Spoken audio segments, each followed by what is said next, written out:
Assalamualaikum warahmatullahi wabarakatuh. Halo semuanya teman-teman, selamat malam, selamat datang kembali di channel kesayangan kita, channel Ilo Extreme. Dan masih bersama saya Ilo dimanapun teman-teman berada. Semoga teman-teman selalu dalam keadaan sehat walafiat, tanpa kekurangan satu apapun. Amin amin ya robbal alamin. Dan pada kesempatan yang baik ini, kami akan membawakan satu kisah dari penulis asal Jawa Timur, Ibu Wahyu Dia Suryani. Kisahnya keren-keren, selalu keren-keren ya. Saya suka nih, salah satu favorit saya Ibu Wahyu Dia. Tapi sebelum kita masuk ke dalam kisahnya, buat teman-teman yang mungkin belum subscribe, yuk bisa diklik dulu tombol subscribe-nya. Jangan lupa lonceng notifikasinya dinyalakan, agar teman-teman selalu mendapatkan notifikasi dari konten-konten yang akan kami upload di setiap harinya. Dan kami juga ingin mengucapkan terima kasih ya kepada seluruh teman-teman yang sudah selalu setia hadir, yang sudah selalu mendukung kami, karena teman-temanlah kami selalu bersemangat berkarya di setiap harinya. Oke, gak pakai berlama-lama lagi, pasti udah gak sabaran kan untuk masuk ke dalam kisahnya. Kita langsung saja masuk ke dalam kisahnya. Bude Horor Art Misteri Keluarga Ningrat Hadisastro Wijoyo. Kisah Barong Naga Geni. Tangkap yuk, seru sebuah suara berat mengagetkan Dio yang tengah melamun di pematang sawah. Dio terlunjak kaget. Sebuah bola sepak dari plastik tepat mengenai kepalanya. Dia ampun, asem tenan kok kowe pancene tahu, kata Dio sambil melempar balik bola plastik itu ke arah seorang laki-laki gemuk pendek yang merupakan sahabat Dio sejak kecil. Nama asli laki-laki yang dipanggil Tahu oleh Dio itu sebenarnya adalah Jatmiko Sumitro Mangunjoyo. Nama yang cukup bagus untuk ukuran anak desa, tapi dia lebih sering dipanggil Tahu karena hobinya yaitu makan tahu. Hampir setiap hari Jatmiko selalu saja makan tahu. Dia akan lemas dan tidak bergairah kalau sehari saja dia tidak makan tahu. Bahkan karena hampir di setiap harinya orang memanggil Jatmiko dengan nama Tahu, sampai-sampai orang lupa siapa nama aslinya. Bahkan ayahnya sendiri pun memanggil dia dengan nama Tahu.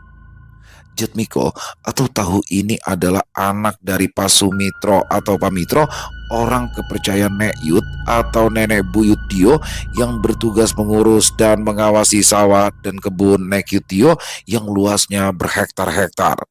Tahu sudah piatus sejak kecil. Sebenarnya Tahu memiliki seorang kakak perempuan, akan tetapi sejak kecil kakak perempuannya ini diasuh oleh budenya di kota, sehingga Tahu sering merasa kesepian kalau ayahnya bekerja. Untung ada Dio yang sama-sama kesepian karena Dio juga hanya tinggal berdua dengan Nek Yudnya. Kedua orang tua Dio juga sudah lama meninggal. Akhirnya, karena seringnya mereka bermain bersama, mereka pun menjadi bersahabat sejak itu. Lapo ngelamun ae, mikir Yanti, anaknya Pasar Miji. Iya, goda Jatmiko alias Tahu. Dia langsung duduk di samping Dio. Yanti yang mukanya jerawatan itu, yang kalau ngomong nafasnya bau bawang, tanya Dio. Dian tenan, mampu bawang. Lah iya toh, Yanti mana lagi? Lawong yang namanya Yanti di desa ini cuma satu kok, jawab Tahu. Alah, pahin mikirin Yanti, kamu kali itu yang naksir. Kan kapan hari aku lihat kamu jalan bareng sama dia ke warungnya Yukna, kata Dio menggoda balik Tahu. Loyong, gak lah, kemarin itu kebetulan aja aku ke warung Yukna karena stok tahu goreng di rumah sudah habis. Nah, kok di jalan aku papasan sama si Yanti yang kebetulan juga mau pergi ke warung Bona. Ya tajak bareng toh, terang Tahu. Alah gombal, aku sendiri tahu kalau setiap kamu mau ke pasar, pas lewat depan rumah si Yanti, meski kamu pelankan sepedamu terus celingak-celinguk nyariin toh, balas dia lagi. Kok ngerti ya itu kamu? Tapi memang bener yo, biarpun si Yanti itu jerawatnya sejagung-jagung, tapi Dian tenan, manisnya orang umum. Senyumannya itu loh bikin hati kelepak-kelepak. Puji Tahu. Ya nggak apa-apa monggo, asalkan kamu kuat saja sama aroma mulutnya yang bau bawang, jawab Dio. Udah masalah. Kalau sudah jatuh cinta, kata-kata sudah tidak diperlukan lagi, tapi hati yang bicara. Kata Tahu so puitis. Mereka berdua lalu sama-sama diam. Dio masih asyik melihat ke arah hamparan sawah yang luas, sedangkan Tahu tampak melempar-lemparkan bola plastik itu ke udara dan menangkapnya. Yo, sebenarnya beberapa hari ini kok aku lihat kamu itu sering melamun sih. Ada apakah gerangan yang membuat kau selalu bermuram durja, wahai sahabat? Tanya Tahu lagi dengan gaya puitisnya. Dia tidak segera menjawab. Dia mengambil satu buah rumput liar yang tumbuh di dekat kakinya, lalu menggigit-gigit ujungnya. Ah, aku bingung mau apa. Usiaku sudah 20 tahun. Sudah lulus SMA. Tapi nggak tahu mau apa. Aku bosan, Setiap hari hanya makan, tidur, mengawasi orang di sawah, main sama kamu. Sungguh membosankan. Mau melanjutkan kuliah di kota, tapi Nek Yutku jelas-jelas melarang. Katanya karena hanya aku satu-satunya keluarganya sekarang, akulah penerus trah keluarga Hadi Sastrowijoyo. Jawab dia. Walah, Edian tenan nih, jelas toh yo. Kalau kamu sampai kuliah di kota, siapa yang akan menjaga Nek Yutmu? Nek Yutmu itu sudah tua. Bayangkan, coba berapa sekarang usia Nek Yutmu? Nenek buyutmu Mbak Siti itu kan ibunya kakekmu loh yo. Berapa usianya Nek Yutmu sekarang? Meski akeh banget, jen Edian tenan. Kalau beliau ada sakit-sakitnya gimana yo? Belum lagi, siapa yang bakalan mengurusi sawah dan kebun milik keluargamu yang luasnya berhektar-hektar ini? Terang tahu. Ya kan ada bapakmu. Jawab dia enteng. Lo ya jelas beda toh.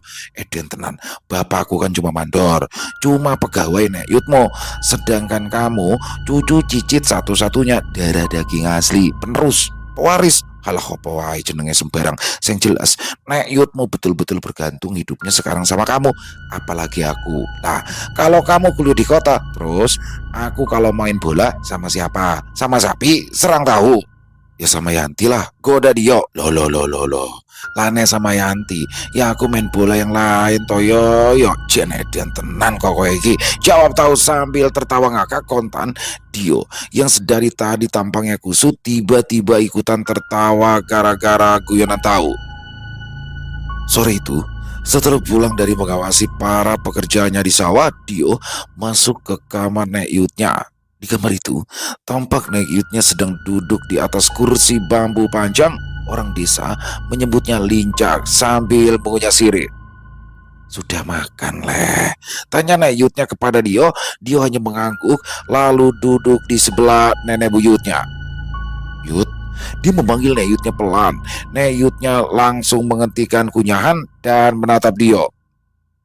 Yut, kan Dio sekarang sudah berusia 20 tahun.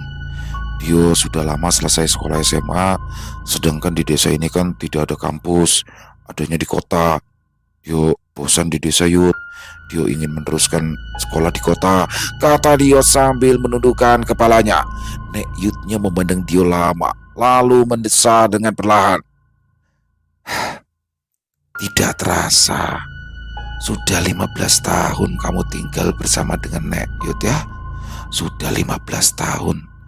Nek Yut ingat saat pertama kali papamu menitipkanmu sama Nek Yut. Papamu berpesan agar Nek Yut menjagamu dengan baik, agar keluarga kita, Hadi Sastrowijoyo tidak habis, kata Nek Yutnya. Tapi dimanapun dia berada, dia kan tetap jadi penerus Hadi Sastrowijoyo, Yut. Nama itu tetap melekat di diri dia. Bukan berarti setelah dia pergi ke kota, dia bukan lagi keturunan Hadi Sastrowijoyo. Dia berusaha memberikan argumennya. Sepertinya memang sudah saatnya Nek Yut memberitahumu tentang keluarga kita, Leh. Apalagi umurmu sudah cukup dewasa, kata Nek Yutnya lagi. Dia lalu berdiri dan memegang tangan Dio untuk mengikuti langkahnya keluar kamar. Dio berjalan perlahan di belakang Nek Yutnya sambil tangannya masih digenggam erat oleh sang Nek Yut. Mereka berjalan ke arah pendopo belakang, tempat Nek Yutnya biasa menggelar pertunjukan wayang kulit di hari-hari tertentu. Pendopo itu sangat luas Di sebelah kirinya terdapat satu set gamelan yang terbuat dari kuningan, dan di sebelah kirinya banyak terdapat peti-peti kayu berukuran macam-macam. Dia tahu kalau peti-peti kayu itu berisikan wayang-wayang kulit yang biasa dimainkan oleh dalang yang biasa dipanggil oleh Nek Yutnya ke rumah. Nek Yutnya lalu menurunkan peti-peti itu ke bawah. Setelah semua peti-peti kayu itu turun, yang tersisa hanya sebuah meja jati besar dengan banyak ukiran seperti gambar naga besar yang meliuk-liuk mengitari meja besar itu. Meja besar itu ditutupi oleh kain merah yang terbuat dari bahan bludru. Nek Yut Dio lalu menarik kain merah tersebut, dan betapa terkejutnya Dio karena ternyata meja itu adalah sebuah peti juga yang berukuran sangat besar. Peti besar itu digembok dengan menggunakan gembok besar yang terbuat dari besi hitam. Nek Yut Dio lalu menarik kalung yang ia sembunyikan di balik bajunya. Kalung rantai emas itu berbandul kunci, lalu dilepaskan kalung itu dan dibukanya peti besar dengan menggunakan anak kunci tersebut. Dia melongok untuk melihat apa isi petinya, dan dia semakin heran ketika di dalamnya terdapat sebuah topeng naga raksasa dengan badan yang panjang seperti barongsai berwarna merah menyala seperti api. Apa itu, Yud? Tanya Dio heran. Itu adalah barong nogo geni, atau barongan atau topeng. Barong inilah yang harus kita jaga dan kita rawat semacam sesembahan, karena barong ini jugalah yang akan menjaga terah keluarga kita. Bentuk fisik dan nyatanya sendiri tetap ada, dan dia bersemayam di bawah jurang Kedampring, di bawah gunung Garangganong. Sedangkan barong ini hanya sebagai bentuk pengejauhan tahan atau simbol kalau dia memang ada. Cerita Nek Yutnya. Dio mengerutkan keningnya. Ia tanpa kebingungan. Maksud Nek Yut, keluarga kita itu menyembah setan? Tanya Dio. Hush, bukan menyembah setan. Lebih tepatnya, kita adalah abdi dalam yang bertugas untuk menjaga barongan milik Nogo Geni ini. Keluarga kita sudah turun-temurun menjaga barongan ini, Leh. Sebagai gantinya, Nogo Geni memberikan kita kekayaan dan kemakmuran. Coba kamu ingat-ingat, saat semua sawah di desa ini diserang oleh hama wereng, maka hanya sawah kita saja yang tetap subur. Begitu juga saat musim pacaklik, hanya kebun kita yang tetap dapat menghasilkan buah dan sayur berlimpah. Jadi, sebagai ucapan terima kasih, maka kita disuruh untuk menjaga dan merawat barong ini, Leh. Ujar Nek Yutnya panjang lebar. Lalu, apa maksud dari merawat itu, Yut? Memberi tumbal nyawa manusia? Tanya Dio sambil bergidik ngeri. Tidak. Barong Nogo Geni tidak pernah meminta tumbal. Dia hanya perlu dimandikan lewat ritual tertentu. Dimandikan pada hari-hari tertentu saja. Diberi sesembahan seperti dupa, bunga 7 rupa, dan ayam cemani. Bahkan 1 kali dalam sebulan dia minta ditanggapkan wayang dengan lakon khusus, Leh. Terang Nek Yutnya lagi. Dio mulai mengingat-ingat bahwa di malam-malam tertentu memang disering melihat Nek Yutnya menata sesuatu di dalam tampah rotan besar yang berisikan bunga-bungaan, dupa, beberapa jajan pasar, lalu berjalan ke belakang. Tapi selama ini Dio hanya cuek saja. Dia menganggap kalau itu hanyalah ritual orang desa biasa untuk menolak bala, karena di desa ini memang kadang Dio masih banyak melihat orang-orang desa juga melakukan ritual yang sama, apalagi kalau akan musim tanam dan musim panen tiba. Nek Yut sudah tua, Leh. Sedangkan kamu adalah satu-satunya penerus terah keluarga Hadi Sastrowijoyo. maka selanjutnya kamulah yang mengambil alih tugas Nek Yud untuk menjaga Barong ini. Kalau kamu melanjutkan pendidikanmu di kota, lalu siapa yang akan meneruskan tugas-tugas ini? Kata Nek Yudnya lagi. Jadi maksud Nek Yud, Dio yang harus menggantikan tugas Nek Yud melakukan ritual-ritual untuk menjaga barongan ini. Tanya Dio, Nek Yudnya hanya mengangguk. Oh, tidak, tidak Yud, Dio tidak mau. Tolak Dio tegas. Loh, kalau kamu tidak mau, lalu siapa yang akan meneruskan menjadi abdi dalam dari Nogo Geni, Le? Tanya Nek Yudnya. Suruh Pamitro aja Yud, Pamitro kan orang kepercayaan Nek Yud, jawab Dio. Ya ndak bisa toleh. Barong ini hanya boleh dipelihara oleh keturunan Trah Hadisastro Wijoyo. Kalau tidak, maka Nogo Geni akan marah. Dia akan mengambil kembali semua apa yang sudah dia berikan kepada keluarga kita, bahkan mungkin nyawa kita. Terang Nek Yud Dio. Dio terdiam sejenak. Dio tidak tahu Yud. Maaf, Dio belum bisa mengambil keputusan. Dio masih kaget dan Dio minta waktu untuk memikirkan semua ini dulu. Katanya sambil langsung berbalik badan dan berlari masuk ke dalam rumah.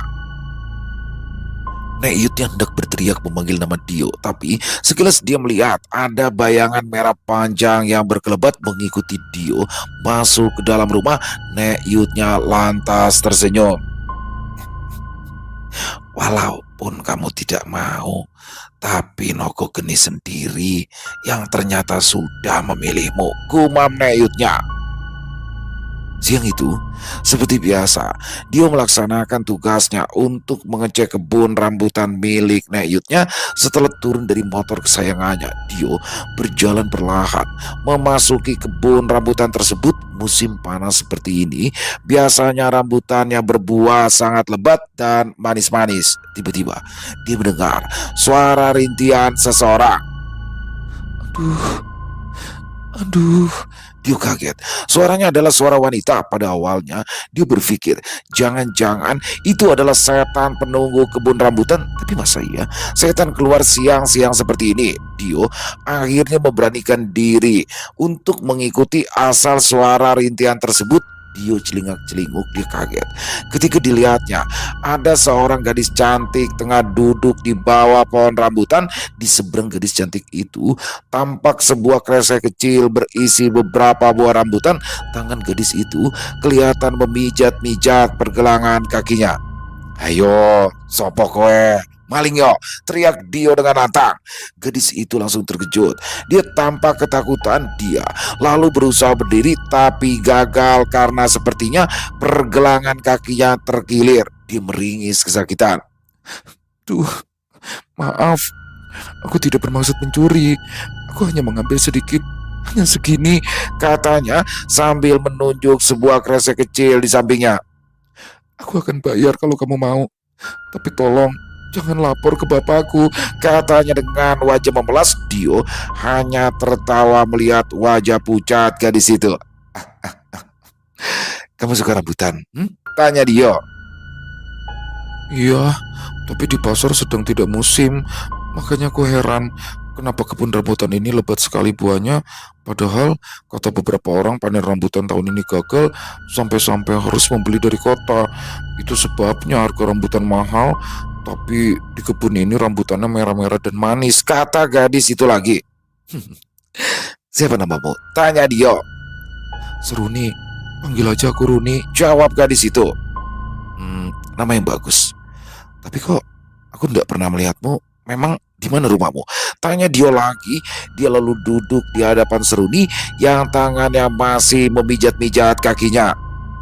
Aku dari desa sebelah, desa Karangwetan, jawabnya. Oh, pantas. Jauh sekali mainmu. Kamu sendirian ke sini? Dio bertanya seperti sedang menginterogasi pencuri. Tidak, tadi aku ke desa ini bersama dengan dua orang temanku. Kami sedang mengunjungi saudara salah satu temanku. Tapi saat pulang dan melewati kebun rambutan ini, aku meminta temanku untuk membantu mengambil rambutan, tapi mereka menolak dan malah pergi meninggalkan aku. Ya sudah, aku ambil sendiri, ujar Seruni. Apa kamu pemilik kebun rambutan ini? Tanya Seruni balik. Kebun ini milik nenek buyutku, jawab Dio. Maaf, tapi aku akan bayar rambutan yang sudah aku ambil ini. Berapa harganya? Tanya Seruni lagi. Dio tertawa kekeh. Tidak perlu, tidak perlu. Kamu boleh ambil lagi seberapapun kamu mau, asal Dio di sini tidak melanjutkan ucapannya. Asal apa? Tanya Seruni. Asalkan aku boleh mengantar kamu pulang, karena aku lihat sepertinya kakimu terkilir dan perlu bantuan. Apa tadi kamu jatuh? Iya, aku jatuh waktu mengambil rambutan. Aku tidak melihat ada banyak semut rangrang di dahan yang tinggi itu. Aku tidak sengaja menginjak. Aku kaget lalu jatuh, jawab Seruni sambil meringis menahan nyeri. Ah, ya wis, ayo aku bantu jalan. Lalu aku antar kamu pulang, ujar Dio. Dia lalu memapa gadis itu dan berjalan perlahan-lahan ke arah sepeda motornya. Dio pun lalu mengantarkan Seruni pulang. Stop, stop, di sini rumahku, kata Seruni menghentikan laju jalan motor Dio. Dio tertegun sejenak. Begitu dia melihat rumah Seruni yang begitu besar dan juga indah untuk ukuran rumah di desa. Dio lalu membantu Seruni turun dan memapanya perlahan. Loh, kamu tuh kenapa, Dok? Tiba-tiba dari arah dalam rumah tampak seorang wanita setengah baya berlari menyongsong Seruni dan juga Dio. Pak, iki lo genduke kenapa? Kata wanita itu memanggil seseorang. Apa toh bu? Jawab seorang laki-laki yang ikut tergopoh-gopoh keluar. Laki-laki yang sepertinya adalah ayah Seruni itu tiba-tiba tampak tertegun terdiam sesaat saat dia melihat Tio. Loh, kok malah menengai? Iki loh, anaknya ditulungi. Kata ibu Seruni. Seperti baru sadar, laki-laki itu buru-buru mengambil alih tangan Seruni yang ditopang di bau Dio. Dia lalu membantu Seruni duduk di kursi teras rumahnya. Kamu itu kenapa, Tondodo? Kok pincang-pincang gini jalannya? Tanya ibunda Seruni khawatir. Nanti Seruni ceritakan, Bu. Oh ya, ini kenalkan, ini teman Seruni. Kata Seruni memperkenalkan dia. Matur nuwun oleh sudah membantu Seruni pulang. Bentar, ibu mau ambil minyak urut dulu. Kata ibu Seruni lalu bergegas masuk ke dalam rumah. Ayah Seruni yang sedari tadi hanya diam sambil memandangi dia tiba-tiba saja bertanya. Jenengmu sopo leh?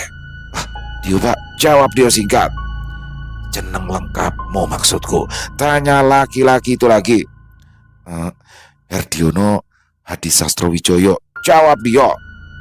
Hadi Sastrowijoyo, apa hubunganmu dengan Dipo dan Siti Mulatsi Hadi Sastrowijoyo? Tanyanya terkejut. Saya cucu cicitnya Mbak Dipo dan nenek Siti Mulatsi Hadi Sastrowijoyo, jawab dia. Wah, jadi kamu itu anaknya Hilman ya, cucu dari Dirman Hadi Sastrowijoyo. Laki-laki itu terus bertanya seolah-olah tidak percaya. Bapak kenal dengan kakek dan ayah saya? Tanya dia heran. Akhirnya aku bertemu juga dengan keturunan Hadi Sastrowijoyo dan sekarang ada di hadapanku. Buyutmu, Mbak Dipo dan Mbak Siti memiliki anak yang bernama Dirman. Tapi mbahmu, si Dirman itu pergi meninggalkan desa ini. Dia menolak menjadi penerus Hadi Sastrowijoyo. Tetapi luar biasa, Mbak Siti ternyata bisa menemukan cicitnya.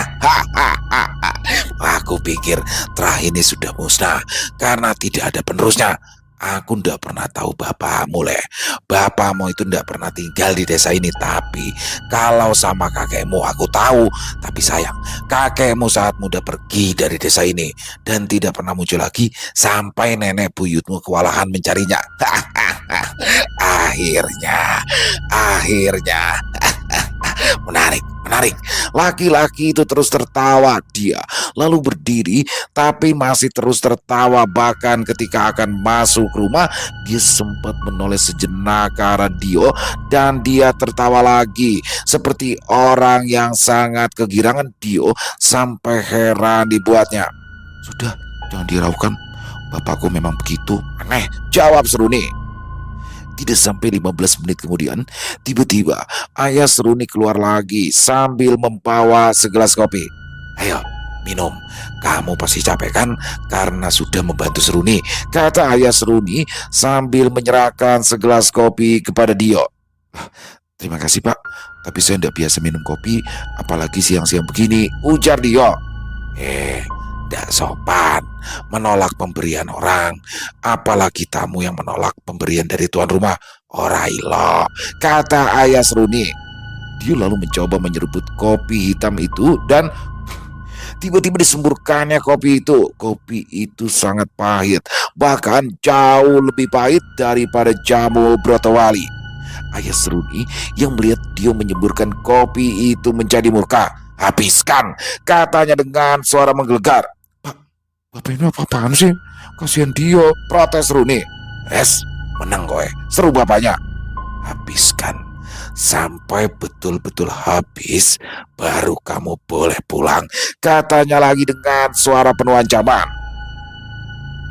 Dengan tangan gemetar, Dio lalu meneguk kopinya. Dio gemetar bukan karena takut, tapi karena tidak tahan dengan rasa pahit yang seperti menggigit indera pengecapnya. Dio memaksa minum sampai tetes kopi terakhir. Ayah Seruni yang melihat Dio menghabiskan kopinya lalu tertawa terbahak-bahak. Bagus, bagus. Dia lalu meraih gelas kopi Dio, kemudian masuk ke dalam rumah masih dengan tertawa-tawa. Selepas sore, Dio baru sampai ke rumah. Dia pun langsung masuk ke dalam kamar Nek Yutnya. Akan tetapi, begitu Dio membuka pintu kamar, Nek Yutnya tiba-tiba saja berteriak, "Jangan masuk!" Dio yang tidak mengerti maksud dari Nek Yutnya, bukannya keluar, dia malah berjalan mendekat. Ada apa Yut? Tanyanya kebingungan. Tiba-tiba saja Nek Yutnya terbatuk. Dio panik. Dia semakin mendekat ke arah Nek Yutnya. Jangan mendekat. Apa yang sudah kamu bawa? Kamu dari mana? Tanya Nek Yutnya. Dia kebingungan. Dio, tidak bawa apa-apa Yut, jawabnya. Pergi, keluar dari kamar ini. Aku tiba-tiba Nek Yutnya memuntahkan gumpalan darah segar. Dio semakin panik. Nek, panggil Dio, tapi dia tak berani mendekat. Panggil Sumitro, cepat sebelum semua terlambat, perintah Nek Yutnya di sela-sela batuknya yang terus mengeluarkan darah. Dio segera berlari keluar. Dia buru-buru menaiki motornya menuju ke rumah Sumitro, ayah dari Tahu. Pak Mitro, panggil Dio panik. Pak Mitro yang baru pulang dari sawah neneknya buru-buru keluar. Ada apa Mas? Ada apa? Tiba-tiba Pak Mitro berhenti sejenak. Dia memandang Dio dengan heran. Kamu dari mana kamu? Tanyanya ikutan panik. Dio yang tidak tahu maksudnya tidak memperdulikan pertanyaan dari Pak Mitro. Nek Yut Pak, Nek Yut muntah darah, kata Dio. Ayo cepat kita ke rumahmu, Nek Yutmu dalam bahaya, kata Pak Mitro lalu buru-buru naik ke boncengan motor Dio. Tahu yang mendengar suara ribut-ribut segera keluar. Dian tenan, kok rame banget, ada apa Toyo?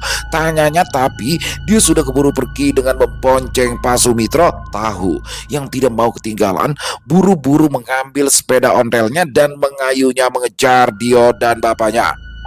Sesampainya Dio di rumah Nek Yut, Pak Mitro dan Dio buru-buru berlari ke arah kamar Nek Yutnya. Tapi saat Dio akan ikut masuk, Pak Sumitro melarang. Tunggu di luar aja Mas, badanmu kotor, kata Pak Sumitro lalu menutup pintu kamar Nek Yutnya. Dio yang merasa kebingungan hanya diam. Dia membau-baui badannya melihat baju dan celananya. Apanya yang kotor? Perasaan bajuku bersih, batin Dio. Dian tenan, ada apa?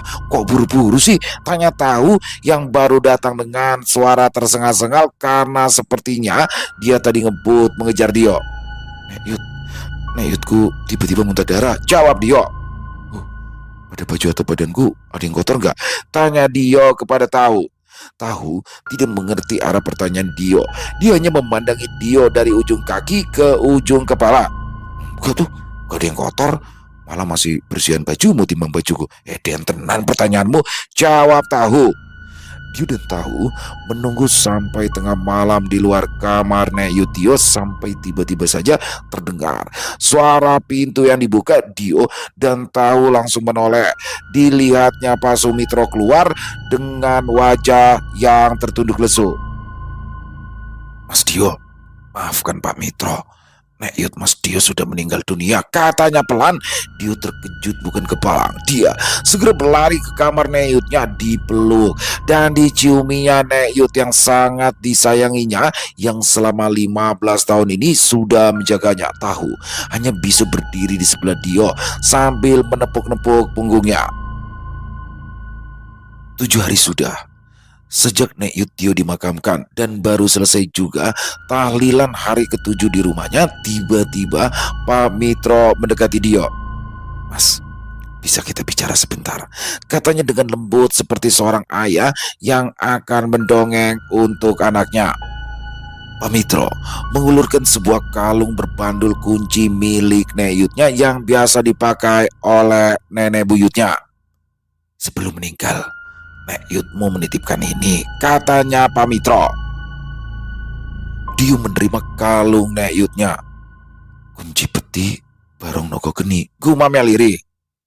Ya, apakah Mas Dio tahu apa yang menimpa Nek Yudmu sampai Nek Yudmu meninggal? Tanya Pak Mitro lagi. Dio hanya menggeleng karena yang dia tahu Nek Yudnya tiba-tiba muntah darah. Pak Mitro menghembuskan nafas dengan berat. Ada orang yang ingin mencelakai Nek Yudmu lewat dirimu, kata Mitro lagi. Apa? Bagaimana ya Pak? Maaf, saya tidak ngerti maksud Bapak, tanya Dio heran. Sekarang saatnya Pak Mitro akan menceritakan semua yang menjadi rahasia di keluarga ini kepada Mas Dio. Dulu saat Mas Dio masih sekolah, Mas Dio ingat gak kalau Mas Dio pernah nanya sama Pak Mitro kenapa di desa ini tidak ada sinyal handphone? Itu karena desa ini dikelilingi oleh 4 gunung besar dari 4 penjuru mata angin seperti benteng. Itulah sebabnya sinyal sulit sekali masuk ke desa kita. 4 gunung itu menggambarkan 4 elemen yang masing-masing itu dikuasai oleh 4 barong yang sangat kuat, yaitu Barong Nogo Geni yang merupakan simbol alam gaib, lalu Barong Gajah Wesi yang merupakan simbol kekuatan darat, lalu ada Barong Garuda Yaksa yaitu simbol kekuatan udara, dan yang terakhir adalah Barong Suro Bandang yang merupakan simbol kekuatan air. Pak Mitro di sini berhenti sejenak. Keempat elemen itu terwakili oleh 4 barong yang dijaga oleh 4 keluarga secara turun-temurun. Salah satunya adalah Barong Nogo Geni yang selama bertahun-tahun dijaga oleh keluarga Hadi Sastrowijoyo. Sebenarnya keempat barong ini tidak saling bermusuhan, tapi justru saling menjaga kelestarian desa. Akan tetapi sifat dasar manusialah, yaitu sifat iri dan dengki, yang menyebabkan munculnya permusuhan. Buyut di atas buyutmu sempat berseteru dengan salah satu pemilik dari Barong Gajah Wesi, yaitu keluarga Asma Broto Dikoro. Perseteruan itu menyebabkan buyut dari Asma Broto Dikoro terpaksa menggunakan kekuatan Barong Gajah Wesi untuk menghabisi buyutmu. Walaupun pada akhirnya dia harus rela diambil nyawanya oleh Gajah Wesi. Itulah asal mulanya keluarga Hadi Sastrowijoyo dan keluarga Asma Broto Dikoro saling bermusuhan. Di mana sekarang tempat tinggal keturunan Trah Asma Broto Dikoro, Pak? Tanya Dio. Mas Dio tahu mereka tinggal di mana karena merekalah yang telah membunuh Nek Yudmu melalui santet lewat perantara tubuh Mas Dio. Jawab Pak Broto. Maksudnya santet lewat saya? Tanya Dio bingung. Coba Mas Dio ingat-ingat. Sebelum Mas Dio masuk ke dalam rumah waktu itu, Mas Dio dari mana? Tanya Pak Mitro. Dio mengerutkan dahinya, mengingat-ingat kejadian sebelum dia pulang ke rumah. Saya berkenalan dengan seorang gadis, lalu saya mengantarnya pulang. Sudah itu aja, Pak. Saya tidak merasa melakukan atau diberi apa-apa oleh orang. Saya hanya di sini. Tiba-tiba Dio menghentikan ucapannya. Kopi. Ya, saya diberikan kopi oleh bapak dari gadis yang saya antar pulang itu, Pak. Kopi itu pahit sekali, rasanya seperti jamu bertewali, kata Dio kemudian. Pak Mitro mengangguk-anggukan kepalanya. Apakah Mas Dio tahu kalau rumah Mas Dio ini dikelilingi pagar gaib yang menolak semua energi negatif, baik kiriman santet atau teluh sekuat apapun? Tanya Pak Mitro. Dio hanya menggeleng. Akan tetapi, santet dan teluh itu bisa masuk lewat keturunan Hadi Sastrowijoyo sendiri. Itulah sebabnya Nek Yud Mas Dio tidak pernah mau makan dari pemberian sembarang orang. Beliau selalu memasak sendiri atau membeli bahan-bahan kebutuhannya sendiri karena memang ilmu santet atau teluh paling mudah dikirimkan lewat makanan dan minuman. Saat Bapak melihat Mas Dio kemarin, Bapak memang melihat wajah dan badan Mas Dio hitam seperti diselimuti kabut jahat. Makanya Bapak tanya, Mas Dio dari mana? Orang ini sungguh pandai. Dia tahu siapa Mas Dio, maka dia segera mengirimkan santet untuk Nek Yudmu lewat perantara kopi yang kamu minum. Jadi ayah Serunilah yang telah membuat Nek Yud meninggal. Kurang ajar. Dia segera bangkit dari kursinya, tapi Pak Mitro langsung menahannya. Jangan gegabah. Mas Dio ndak ada apa-apanya dibandingkan dengan kekuatan pemilik Barong Gajah Wesi. Yang ada malah Mas Dio mengantarkan nyawa kalau pergi ke sana, ujar Pak Mitro. Jadi Bapak Seruni adalah pemilik Barong Gajah Wesi. Kalau bapaknya jahat, apakah Seruni juga jahat? Tanya Dio. Belum tentu, Mas. Mungkin Seruni juga tidak tahu atau belum tahu kalau bapaknya adalah penjaga salah satu barong keramat. Tapi kelak Seruni jugalah yang akan mewarisi barong tersebut karena dia adalah keturunan Asma Broto Dikoro. Jawab Pak Mitro. Lalu apa yang harus saya lakukan, Pak? Tanya Dio dengan wajah yang masih diliputi amarah. Seharusnya sebelum nenek buyutmu meninggal, harus ada upacara khusus untuk memindahkan tugas dari Nek Yudmu ke dirimu, Mas. Akan tetapi, berhubung Nek Yudmu sudah tiada, maka akulah yang akan menggantikan beliau besok malam. Tepat malam di mana seharusnya Barong Nogogeni menjalani ritual siraman atau saat yang dimandikan, dan itu adalah saat yang tepat untuk melakukan upacara pemindahan tugas agar dirimu diakui oleh Nogogeni sebagai pengganti nenekmu, Mas. Terang Pak Mitro. Apakah harus cepat itu, Pak? Rasanya saya belum siap, Pak, ujar Dio. Harus secepatnya. Kalau tidak, di sini Pak Mitro tidak melanjutkan ucapannya. Kalau tidak kenapa, Pak? Tanya Dio. Malapetaka akan muncul, jawab Pak Mitro. Keesokan malamnya, di bawah kaki Gunung Karangkanong, Dio dan Pak Mitro tampak bersiap-siap melakukan ritual pemindahan setelah Barong Nogogeni selesai melakukan upacara siraman. Dio tampak duduk bersila di depan barongan yang berbentuk naga raksasa berwajah seram dengan badan panjang berwarna merah menyala laksana api. Pak Mitro berjalan mengelilingi Dio dengan membawa dupa dan mulutnya berkomat-kamit. Duduklah di sini dan mintalah hajatmu sebagai pengganti nenekmu untuk menjadi penjaga Barong Nogogeni dengan sungguh-sungguh. Selanjutnya, tunggulah sampai kamu mendengar suara lecutan yang keras. Maka segera kamu pakai barongan itu dan mulailah menari mengikuti irama gamelan.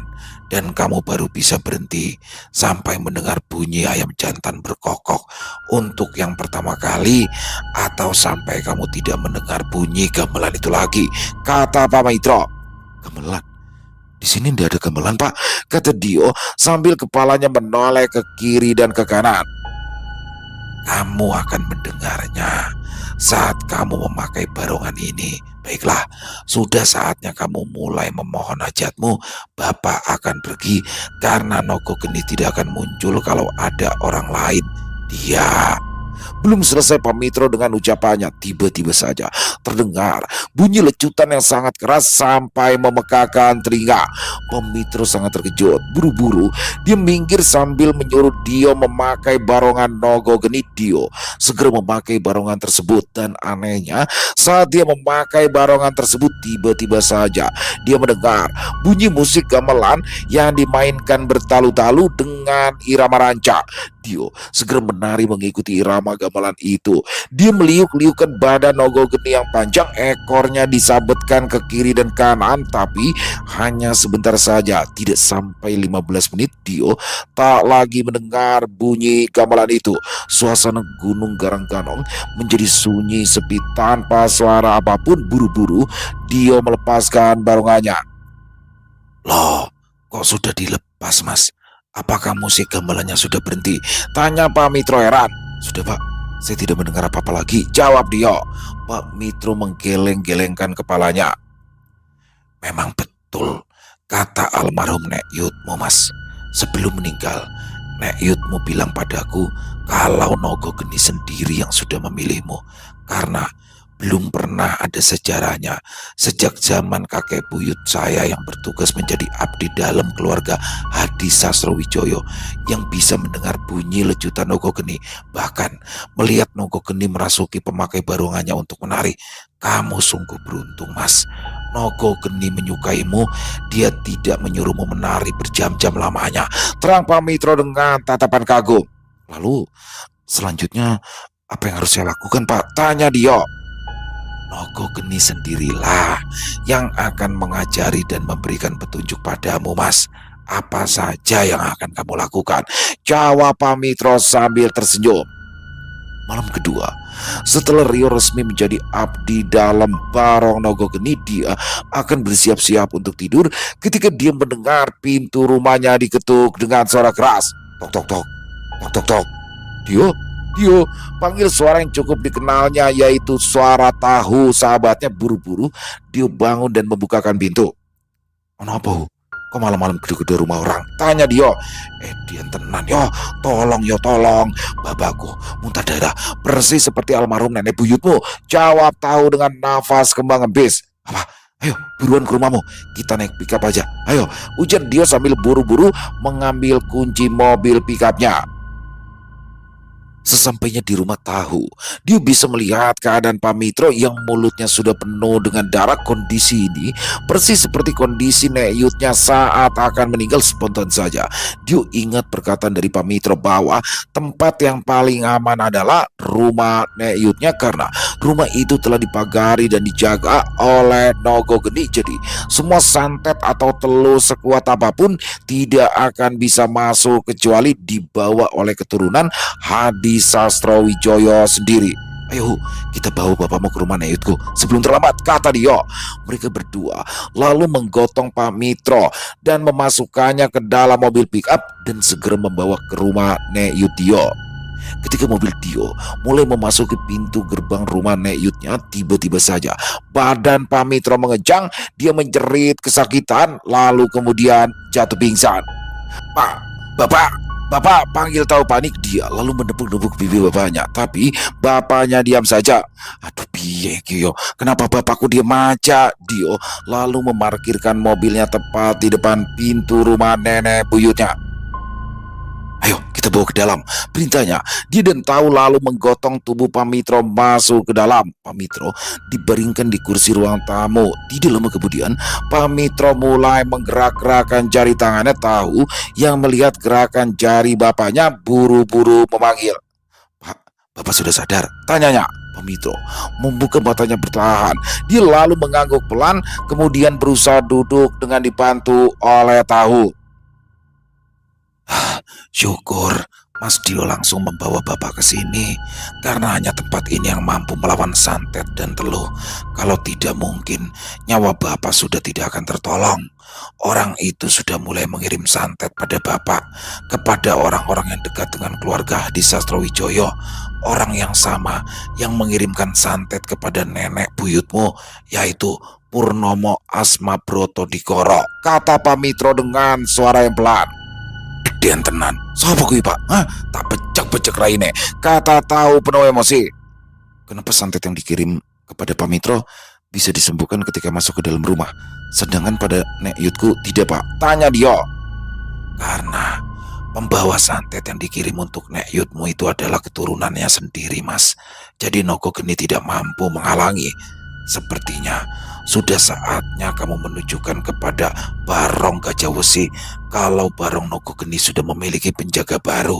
Pemilik Barong Gajah Wesi mengira kalau Nogo Geni belum memiliki pemilik baru setelah kematian Nek Yutmu. Menurut Bapak, Purnomo Asmabroto Dikoro tidak akan tinggal diam sampai seluruh Tra Hadi Sastrowijoyo mati, termasuk abdi dalamnya, yaitu aku dan keturunanku. Dia ingin menguasai Nogo Geni Mas, tutur Pak Mitro. Lalu apa yang harus saya lakukan Pak? Tanya dia. Ambillah dan bawalah Barong Nogo Geni ke bawah kaki Gunung Garangganong. Lalu bersemedilah di sana. Minta petunjuk kepada Nogo Geni. Apa yang harus kamu lakukan kepada pemilik Gajah Wesi? Terang Pak Mitro tanpa menjawab. Dengan penuh emosi, dia segera berlari menuju pendopo belakang rumahnya untuk mengambil Barong Naga Geni. Ikutlah dengan Mas Dio leh, karena kelak kamu pun akan menjadi abdi dalam keluarga Mas Dio, kata Pak Mitro kepada Tahu. Tahu hanya mengangguk. Malam itu, tampak Dio duduk bersila di bawah Gunung Garanggarong, sedangkan Tahu bersembunyi dia mengawasi dari jauh. Tidak berapa lama kemudian terdengarlah bunyi lecutan keras tanda kedatangan naga gede. Dio segera memakai barongannya, tapi dia tidak mendengar bunyi gamelan. Dio lalu mengintip dari mata barongannya untuk melihat apa yang terjadi, dan betapa terkejutnya dia ketika dia melihat di depan matanya seekor naga raksasa dengan ekor yang sangat panjang dan berwarna merah menyala seperti api. Wajahnya yang menakutkan tampak marah. Dia meliuk-liukkan badannya lalu menundukkan kepalanya rendah. Nogo Geni memang tidak mengatakan apa-apa, tapi Dio tahu maksudnya. Dia lalu melepas barongannya dan naik ke atas kepala Nogo Geni. Nogo Geni meliuk-liuk naik perlahan ke atas Gunung Garanggarong. Dio menjadi takjub, akan tetapi rasa takjubnya berubah menjadi keterkejutan yang luar biasa ketika di atas gunung dia melihat seekor gajah raksasa yang seluruh badannya ditutupi oleh besi seperti baju zirah, dan dari masing-masing besi itu terpasang rantai-rantai panjang dengan ujung runcing seperti tombak. Di atas kepala gajah wesi telah duduk seorang laki-laki yang dia kenal, yaitu Purnomo Asmabroto Dikoro atau Ayah Seruni. Aku tidak menyangka kalau ternyata Nogo Geni sudah memiliki pemilik baru. Aku pikir setelah kematian nenek tua itu aku dapat menguasai Barong Nogo Geni, tapi ternyata aku salah. Baiklah, karena aku tidak dapat mengambilnya dengan cara halus, maka aku akan mengambil dengan cara kasar, ujar Purnomo. Tiba-tiba saja, sang gajah wesi berlari ke arah Nogo Geni dengan menggoyang-goyangkan badannya keras hingga rantai-rantai tombak yang mengelilingi tubuhnya ikut berterbangan ke segala arah menjadi seperti tameng yang tajam. Nogo Geni tidak tinggal diam. Dia lalu melesat ke arah gajah wesi sambil menyemburkan api dari mulutnya. Dio hanya terperangah melihatnya karena adegan saling serang terjadi antara kedua makhluk gaib tersebut. Gajah wesi yang tubuhnya terbuat dari besi dengan rantai-rantai tombaknya terus-menerus menyerang Naga Geni. Naga Geni yang berusaha melilit tubuh gajah wesi sampai terluka akibat goresan tombaknya yang sangat tajam. Padahal sisik dari Naga Geni sangat kuat, sekuat baja.